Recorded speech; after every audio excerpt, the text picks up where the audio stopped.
Bom dia, amados, paz do Senhor Jesus, amém? Vamos abrir as nossas Bíblias no livro da Gênesis, capítulo 11. Nós vamos ler do verso 1 ao verso 9.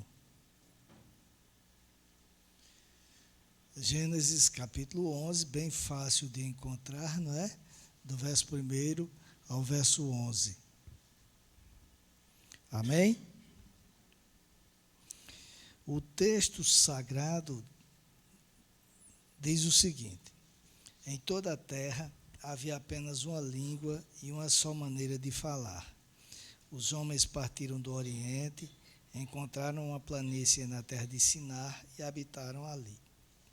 E disseram uns aos outros: venham, vamos fazer tijolos e queimá-los bem.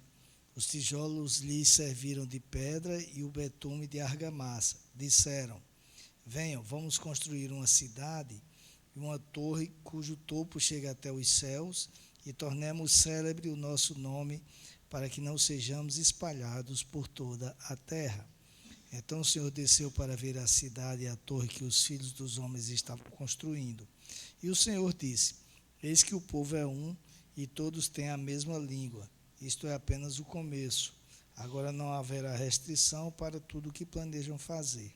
Venham, vamos descer e confundir a língua que eles falam para que um não entenda o que o outro está dizendo. Assim o Senhor os dispersou dali pela superfície da terra e pararam de edificar a cidade. Por isso a cidade foi chamada de Babel, porque ali o Senhor confundiu a língua de toda a terra e dali o Senhor os dispersou por toda a superfície dela. Amados, a gente está na semana, ou melhor, no mês, que a gente está ministrando mensagens voltadas para a família.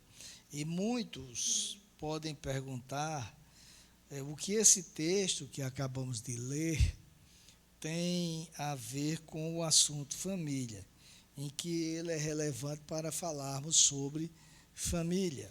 Já que, como nós lemos, o contexto é o de o povo se rebelando contra Deus e tentando construir uma torre para que assim ela servisse de referência para eles e eles ficassem, não se separassem, não se espalhassem pela terra. Então, a pergunta continua: o que o texto teria a ver com família? E embora o contexto seja um contexto que não trata sobre família, há princípios no texto que podem ser aplicados em qualquer lar, em qualquer família. E é sobre esses princípios que nós gostaríamos de tecer alguns comentários nesta manhã. Esse texto é pertinente para estudarmos sobre o relacionamento familiar, sobretudo o diálogo em família. Então, observem, o primeiro princípio que nós podemos inferir no texto é o princípio da unidade. Consta no texto que eles são um só povo, e esse é um princípio que norteia a palavra de Deus. Em Amós, no capítulo 3, verso 3, o Senhor pergunta: será que dois andarão juntos se não estiverem de acordo? Por sua vez, em Mateus, no capítulo 12, no verso 25, o Senhor Jesus preconizou o seguinte: sabendo que eles pensavam, disse-lhes: todo o reino dividido contra si mesmo ficará deserto, e toda cidade ou casa dividida contra si mesma não subsistirá. E outra lição neste sentido vem do apóstolo Paulo, na primeira carta que ele escreveu aos Coríntios, no capítulo 11, verso 11, que diz o seguinte: no Senhor toda a vida, nem a mulher é independente do homem, nem o homem é independente da mulher. Então, a primeira condição para que uma família possa subsistir às agruras cotidianas é a unidade. Aliás, foi exatamente esse o propósito de Deus ao preparar a mulher para o homem. Em Gênesis, no capítulo 2, versos 23 e 24, consta que o homem, após receber a mulher, discursou. E o homem disse: esta, afinal, é osso dos meus ossos e carne da minha carne. Será chamada varoa, porque do varão foi tirada. Por isso o homem deixa pai e mãe, se une à sua mulher, tornando-se os dois uma só carne. Então, a unidade é essencial para a obtenção de resultados positivos em um lar. E aqui eu não estou falando de lar apenas marido e mulher, mas um lar como um todo. Famílias, irmãos, pais, filhos. Infelizmente, nos dias presentes, as famílias não são mais ou não estão mais unidas, na grande maioria das vezes. Embora discursem o contrário, não há mais projetos familiares, há projetos pessoais, né? Então, o homem pensa de forma diferente da mulher, que por sua vez diverge do pensamento dos filhos, que por sua vez divergem dos pensamentos entre eles. E isto ocorre porque não estão atentando para esse princípio. No texto que nós lemos, os homens disseram: venham, vamos fazer tijolos e queimá-los bem. E mais na frente o Senhor disse, no verso 6, eis que o povo é um só. Então, a primeira coisa é isso. Para que nós consigamos princípios, alcançar os propósitos, precisamos ser um. O povo aqui tinha um propósito totalmente diferente, como eu disse no contexto. Era um propósito que trazia rebelião contra Deus. Deus havia mandado eles se espalharem, mas eles resolveram não se espalhar. E o que chama a atenção é que o próprio Deus reconheceu: olha, trata-se de um só povo. Então, sendo um só povo, eles são fortes, são mais difíceis de serem vencidos, eles estão unidos. E como estão unidos, eles acabam conseguindo o que querem. E isso acontece também nos lares. Por isso que os textos que nós lemos dizem que todo reino dividido contra si mesmo ficará deserto, e toda cidade ou casa dividida contra si mesma não subsistirá. É necessário que haja unidade. É óbvio que são pessoas diferentes, há divergências, porque ninguém é igual. Isto é óbvio, né? Mas o Deus, quando criou o homem e a mulher, quando criou a raça humana, e isso é fantástico em Deus, por mais que existam tantas pessoas no mundo, não existe ninguém igual. Como Deus é fantástico nesse sentido. Não existe uma única pessoa igual. Pode existir parecida, fisicamente, mas do ponto de vista mental, do ponto de vista psicológico, do ponto de vista pessoal, não existe ninguém igual. Todos são diferentes. E, apesar das diferenças, Deus quer que sejamos unidos. E a unidade começa nos lares. A gente aprende na escola que a primeira sociedade que a pessoa frequenta é a casa, é a família. E a família precisa ser unida. O mundo está um caos nos dias atuais porque há desunião nos lares. Obviamente que, quando eu digo nos lares, não estou dizendo em todos, mas na grande maioria dos lares há uma falta de unidade muito grande, e isso tem trazido problemas para a sociedade. E esses problemas ocorrem porque as pessoas não seguem o segundo princípio que está inserido no texto que nós lemos. E que princípio é este? O Senhor disse, ainda no verso 6, eis que o povo é um e todos têm a mesma língua, ou seja, falam uma mesma linguagem, falam uma mesma língua. Então, o princípio é necessário que haja unidade no falar. E essa é a condição sem a qual uma família não pode ser bem-sucedida. Quando um diz uma coisa, o outro diz outra, um vive de um jeito, outro vive de outro, não pode haver sucesso. Esse sucesso passa pelo diálogo. E nos dias presentes, queridos, não tem mais havido diálogo nas famílias. Mesmo nas famílias cristãs, a pressa, a televisão, a internet, o zap-zap da vida tem feito com que as pessoas fiquem presas, muitas vezes Eu já dei o exemplo aqui em outras oportunidades. Você chega em um restaurante, tem 4 pessoas de uma mesma família, cada uma no seu celular. Não conversam mais entre si, não dialogam. Na mesa está cada um com o seu celular. Às vezes estão à frente de uma TV, mas cada um, de vez em quando, pegando o celular e olhando. Não conversam mais. E isso tem trazido prejuízos grandes para as famílias, para o diálogo nas famílias. E nós precisamos parar e pensar, porque isso tem trazido também problemas na própria igreja. Muitas vezes, até na igreja, a gente não consegue mais se desvencilhar do aparelho celular. E aí, quando eu digo isso, não estou criticando aqueles que usam o aparelho celular para ler a Bíblia, nada disso. Mas tem uns que eu acho que eles, quando vêm para o culto, eles têm, não, eu tenho que ficar atento, porque Deus vai falar comigo, e é por aqui, pelo celular. Então, de vez em quando, eles olham para ver se Deus mandou uma mensagem para eles, para ver se Deus está falando com eles, porque não conseguem se livrar, se libertar disso. Isto tem graçado dentro dos lares. Em Mateus, no capítulo 12, verso 25, o Senhor Jesus disse o seguinte, ou melhor, não Mateus, mas Deuteronômio. E antes de citar Deuteronômio, deixa eu dizer o seguinte: a primeira negligência que tem acontecido é no diálogo com os filhos. Muitos pais têm colocado os filhos para serem cuidados pela TV, pelo YouTube, enfim, por uma série de coisas, e não conversam mais com eles. E por não conversarem, negligenciam na primeira regra básica, que é o ensino da palavra de Deus.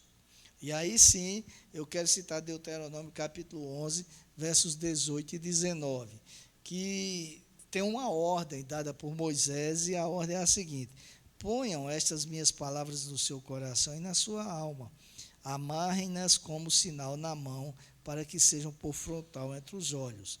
Ensinem essas palavras aos seus filhos, falando delas quando estiverem sentados em casa, andando pelo caminho, quando se deitarem e quando se levantarem. Então, a palavra de Deus deve ser ensinada constantemente nos lares. Constantemente, não se deve apenas falar sobre ela, citá-la esporadicamente, mas ensiná-la. É o que diz o texto que nós estamos vendo, sobretudo no capítulo 19. Ensinem, no versículo 19, ensinem essas palavras aos seus filhos. Então, o texto diz que os ensinamentos devem ocorrer em todo o tempo, em toda a oportunidade, seja em casa, seja no caminho, seja ao deitar-se, seja ao levantar-se, ou seja, sempre. E há muita negligência nisto. Desculpem, amados.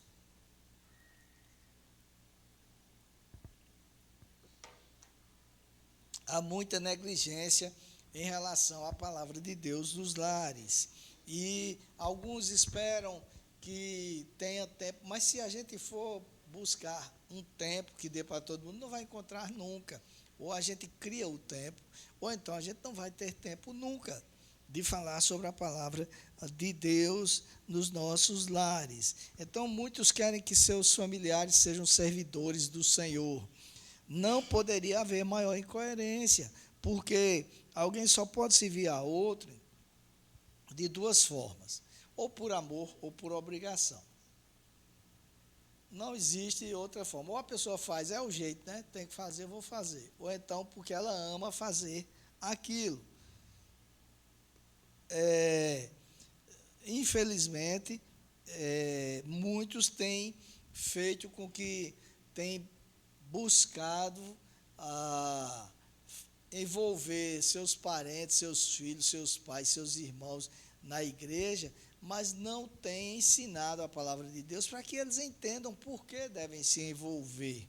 Então, muitas vezes, eles não servem por amor, servem porque os pais querem, e aí chega um momento quando eles endurecem o pescoço, eles dizem, não quero mais isso, não é isso que eu quero para mim.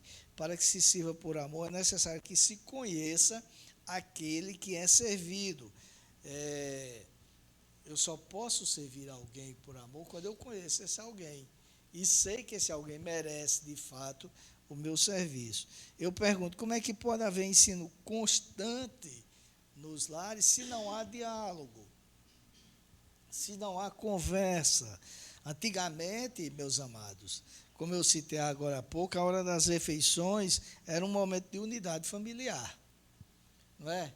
Era um momento em que nós conversávamos sobre aquilo que a família gostava. Por exemplo, lá em casa, quando era pequeno, a gente almoçava e já estava ouvindo a resenha esportiva, como papai, falando, obviamente, de coisas agradáveis, rubro-negras, né?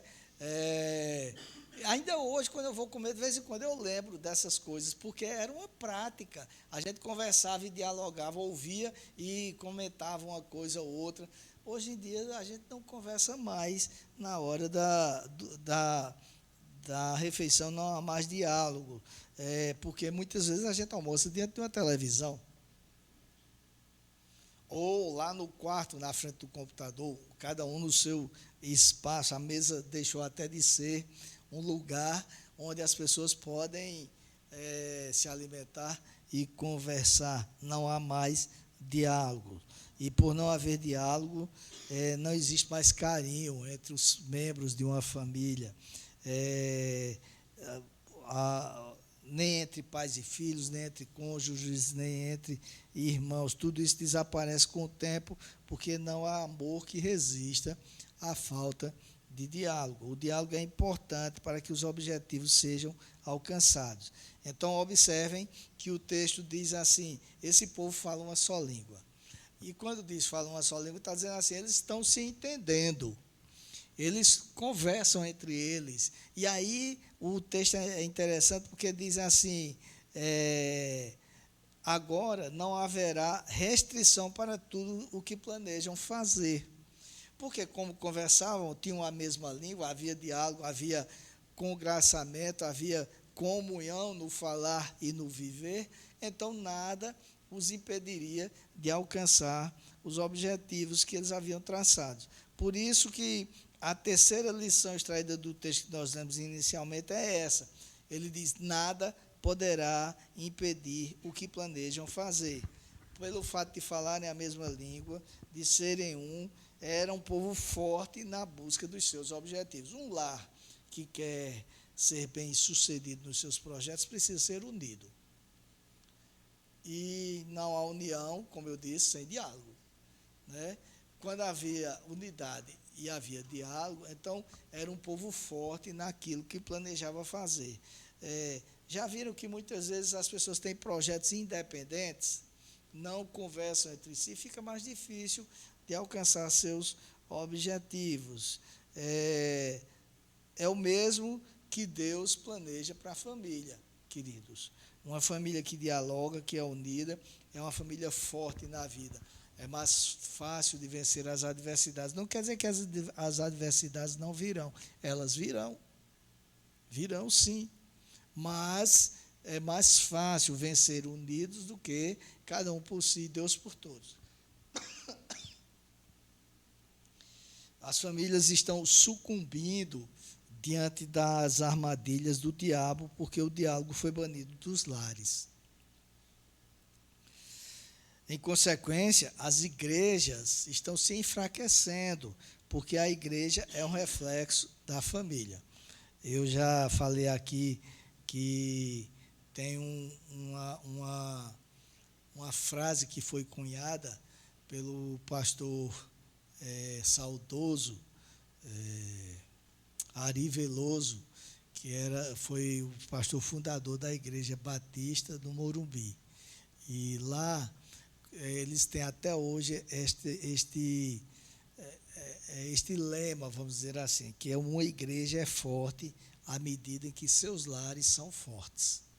Não é possível existir igreja se não existirem lares fortes, lares que estejam, de fato, fulcrados na palavra de Deus, unidos em torno da palavra de Deus e dos princípios que Deus esculpiu em sua palavra. Se não há diálogo, a família se divide. Se divide, não alcança seus objetivos. E se ela não alcança os seus objetivos, a igreja também não consegue.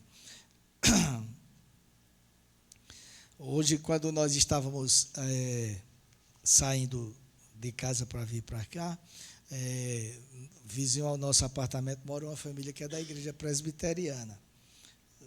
Gustavo, a sua esposa e 2 filhos, uma jovem e um adolescente. E eu saindo os 4 para ir para a igreja. A gente desceu junto no elevador e aí Débora comentou, é tão bonito ver uma família saindo junta para a igreja. Infelizmente, muitas vezes não acontece isso nos dias atuais.